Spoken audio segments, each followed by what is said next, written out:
Hey friends, welcome to our channel Swati J Lifestyle. இன்னைக்கு என்ன video அப்படின்னு பார்த்தீங்கன்னா நம்ம சப்ஸ்கிரைபர்ஸ் கேட்ட டவுட்டுக்கான ஆன்சர் தான் பண்ண போகிறேன். கோல்ட் சேவிங் டிப்ஸாக தான் இன்னைக்கு இருக்கும். ஒரு சிஸ்டர் பார்த்தீங்கன்னா கோல்ட் ஜுவல்லரி வாங்கியிருக்காங்க. 2 சவரத்தில் ஒரு நெக்லஸ் வாங்க முடியுமா, நல்லா இருக்குமா பார்வையா அப்படின்னு கேட்டிருந்தாங்க. 2 சவரத்தில் சூப்பரான நெக்லஸ் வந்து பார்வையா நிறைய இருக்கும். நீங்கள் பார்த்தீங்க அப்படின்னா கலெக்ஷன்ஸ் எல்லாமே சூப்பராக இருக்கும். 2 சவரத்துக்கு இந்த வருஷம் நீங்கள் பிளான் பண்ணால் கூட அடுத்த வருஷத்துக்கு நீங்கள் ஆரம் கூட பிளான் பண்ணி வாங்கிக்கிற மாதிரி பார்த்துக்கலாம். இந்த வருஷம் ஒரு நெக்லஸ் 2 சவரனுக்கு சூப்பராக இருக்கும். இதை நீங்கள் கோல்டு ஸ்கீமாவும் பிளான் பண்ணிக்கலாம், இல்லை கோல்டு காயின்ஸ் மூலியமாகவும் பிளான் பண்ணிக்கலாம். பொறுத்தவரையும் கோல்டு ஸ்கீமா போறது பெஸ்ட். ஏன்னா வேஸ்டேஜ் இல்லாம ஒரு நகை எடுத்துக்க முடியும் அப்படின்னா அது கோல்டு ஸ்கீமால தான் போக முடியும். இந்த வருஷம் நீங்க கோல்டு காயின்ஸை சேமிச்சு அடுத்த வருஷம் நீங்க கொடுத்தீங்க அப்படின்னா நமக்கு தான் நஷ்டம். ஏன்னா ஜிஎஸ்டி போட்டு வாங்குறோம், பிளஸ் டை சார்ஜ் போட்டு வாங்குறதால நமக்கு நஷ்டம். இதுவே நீங்க இன்வெஸ்ட்மெண்ட் பர்பஸா ஒரு 10 வருஷம் வச்சிருப்பேன், ஒரு 5 வருஷம் வச்சிருப்பேன், 15 வருஷம் வச்சிருப்பேன் அப்படின்னா கோல்டு காயின்ஸா நீங்க வாங்கி அதுக்கப்புறம் நீங்க நகையா மாற்றும் போது இல்லாத ஒன் டைம் டெபாசிட் ஸ்கீம்ல போடும்போது உங்களுக்கு பெரிய நஷ்டம் இருக்காது. ஆனா இப்பவே நீங்க வாங்கி அதை கொடுத்தீங்க அப்படின்னா கண்டிப்பா உங்களுக்கு நஷ்டம். மோஸ்டா நீங்க 2 சவரன் வாங்கணும்னு பிளான் பண்ணிட்டீங்க, 16 கிராம்ல ஒரு நெக்லஸ், அதுக்கு நீங்க கோல்டு ஸ்கீமா போயிடுங்கன்னு தான் நான் சொல்லுவேன். இந்த டைம் பாத்தீங்கன்னா நம்ம ஸ்கீம் போடுறோம் அப்படின்னா 1 கிராம் ரேட் இப்போ எப்படி இருக்கு அப்படின்னா 6670 ரூபாய் இருக்கு இன்னைக்கு 1 கிராம் ரேட். கிட்டத்தட்ட நீங்க 2 சவரன் பிளான் பண்றீங்க. அப்போ நீங்க மந்த்லி வந்து கோல்டு ஸ்கீமா போடுறதா இருந்தீங்க அப்படின்னா 10,000 ரூபாய் கட்டுங்க. 10,000 ரூபாய் கட்டினீங்க அப்படின்னா 16 கிராம் அப்படின்றது உங்களால ஈஸியா பர்ச்சேஸ் பண்ணிட முடியும். அதுல 1 கிராம் எக்ஸ்ட்ராவா இருந்தா கூட இந்த 10,000 ரூபாய் ஸ்கீம்லயே உங்களுக்கு கிட்டத்தட்ட 17 கிராம் வந்து கோல்டு ஸ்கீம் மூலியமா சேமிச்சிட்டு இருப்பீங்க. இப்போ நீங்க மந்த்லி 10,000 பே பண்ணிக்கோங்க. 2 சவரன் அப்படின்னா 16 கிராம் 1000 ரூபாய் போட்டுறீங்க. கோல்டு ஸ்கீம்ல போடுறதால நீங்க வந்து வேஸ்டேஜ் வந்து கட்ட தேவையில்ல. ஒருவேளை உங்களுக்கு எவ்வளவு மிச்சம் ஆகும்னு சொல்றேன். இப்போ 6670 ரூபாய் அப்படின்னா 1,06,720 rupees, 1,06,720 ரூபாய் நமக்கு ஆகும். இது நீங்க வந்து இப்ப ரெடி கேஷா எடுத்துட்டு போயிட்டு வாங்கினீங்க அப்படின்னா வேஸ்டேஜ் ஒரு 12% வச்சுக்கோங்க. அந்த நகைக்கு எவ்வளவு ஆகும்? சேதாரம் 12,806 ரூபாய் சேதாரம் ஆகும். 12,806 rupees உங்களுக்கு வேஸ்டேஜ் கொடுப்பாங்க. பிளஸ் 3% ஜிஎஸ்டி எவ்வளோ? 3,585 ரூபாய், 3,585 rupees ஒரு வேஸ்டேஜ். ஜிஎஸ்டி 3% ஜிஎஸ்டி போடுவாங்க.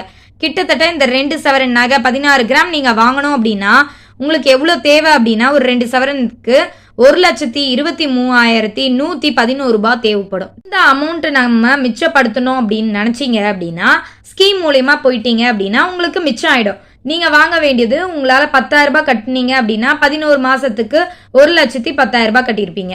அப்போ 20,000 ரூபாய் அப்படின்றது உங்களுக்கு சேவிங்ஸா மாறிட்டு இருக்கும். 2 சவரன் நகை அப்படின்றது ஃபிக்ஸ் பண்ணிட்டீங்க, என்ன நகைன்றதையும் ஃபிக்ஸ் பண்ணிட்டீங்க, நெக்லஸ் அப்படின்றது 16 கிராம் அப்படின்றதையும் ஃபிக்ஸ் பண்ணிட்டீங்க 2 சவரன்.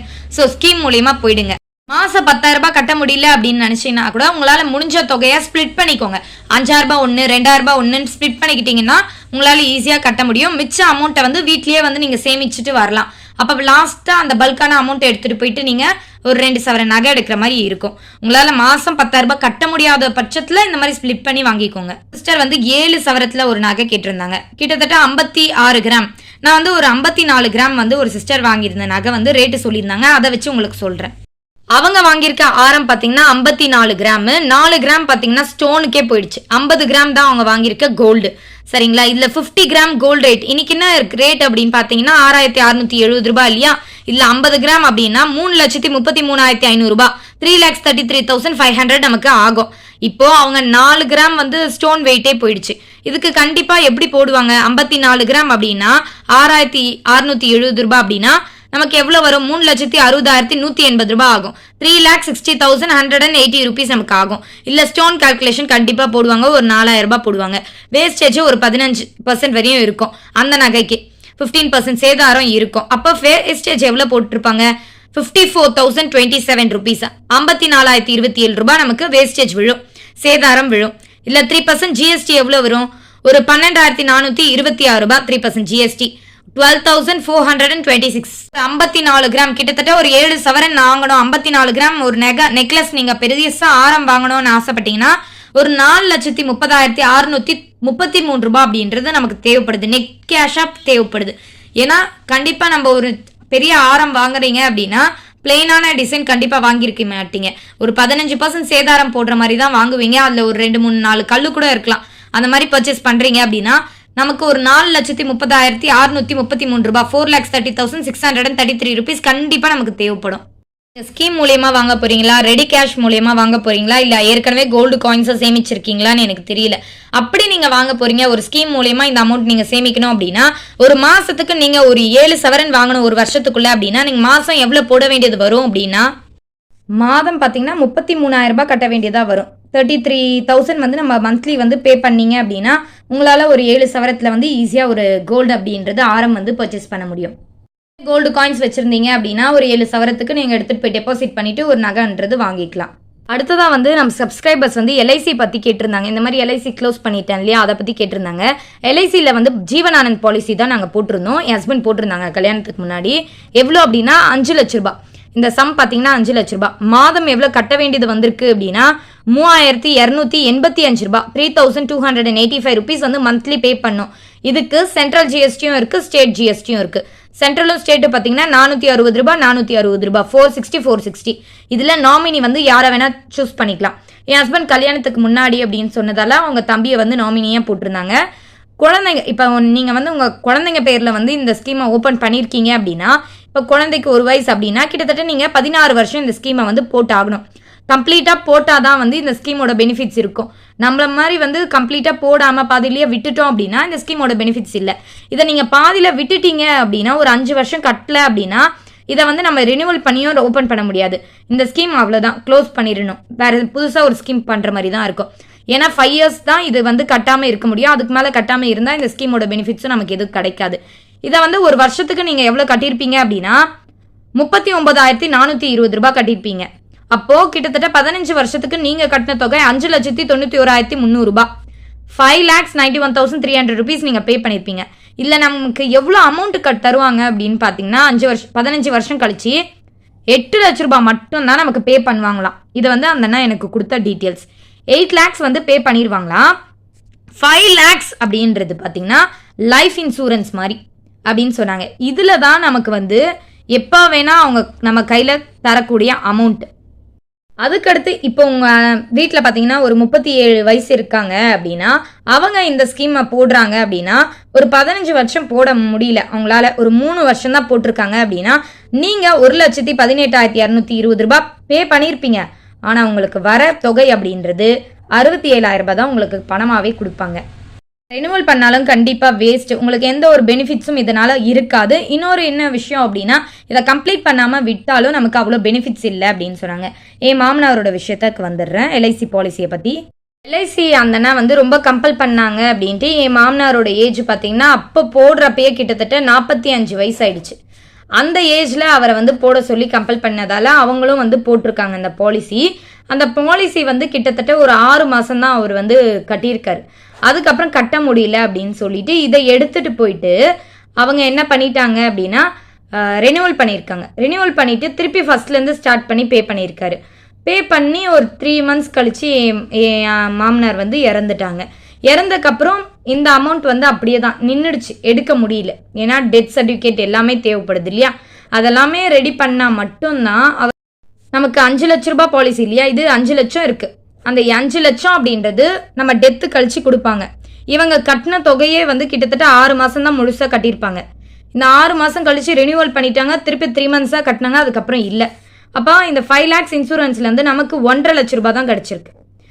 அந்த 1.5 லட்ச ரூபாய்க்கும் நிறைய ஃபார்மாலிட்டிஸ் இருக்குது, அதெல்லாம் ஃபில் பண்ணாதான் வந்து கைக்கு கிடைக்கும்.